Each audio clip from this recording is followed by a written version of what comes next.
Okay, when you're ready, Linda. Hi, I'm Linda Preston. Have you ever heard of a blessing in disguise? I had an auto accident, a very serious one about 15 years ago. They rushed me to the hospital and they discovered I had kidney cancer. This is my blessing in disguise. It may not sound like it, but it was very early and we caught the kidney cancer, and I am alive today talking to you because of that. My life was saved, but my health insurance was lost.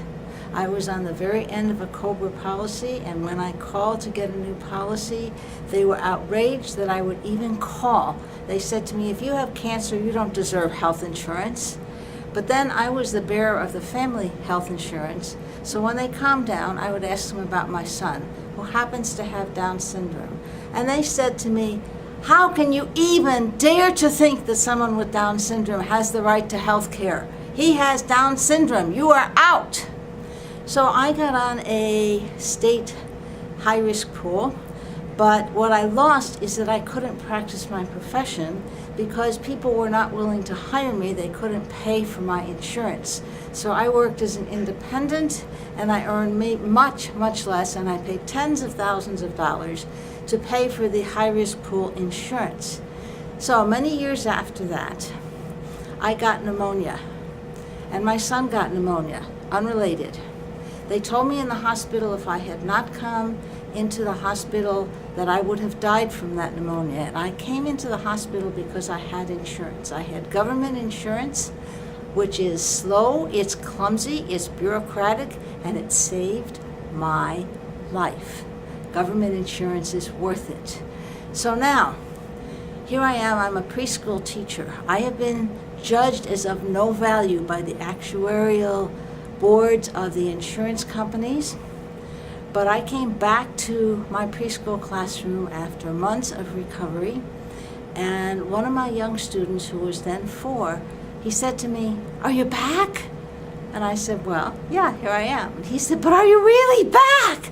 And I said, "Yes." And he said, "I've been missing you for 100 years." Think of my son, who is considered not valuable because he has Down syndrome. My son is a very religious man. He walks into a congregation and his fervor and his intention shine from him, and people look at him and they know why they're there. They know who God is, because his life was saved, because everyone is of value.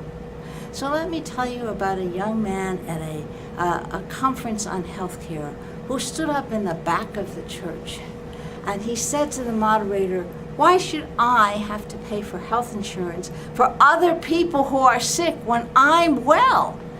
And she said, "Sir, do you know who you are?" So he looked at himself and he said, "Well, yeah." He said, "I'm young, I'm handsome, I'm popular and well-liked, I'm successful, and I'm self-supporting. That's who I am." "Sir," she said, "you are temporarily able-bodied. You could walk out of this meeting and get hit by a truck. And from that moment, you would lose your independence. You would need care. All of the money that makes you independent would be gone in the blink of an eye. And it costs money to get people to take care of you. All those friends that you say really like you, all those friends who see how handsome you are, they would try. They would try to take care of you, and after a while they would become exhausted and they would go back to their lives, and you would be left with professional care. And if you have insurance, sir, you will make it." So I wish to tell you, all of us are valuable. That young man, my beautiful son, and myself, and you who are listening to me. Get insurance. Thank you. Okay, that was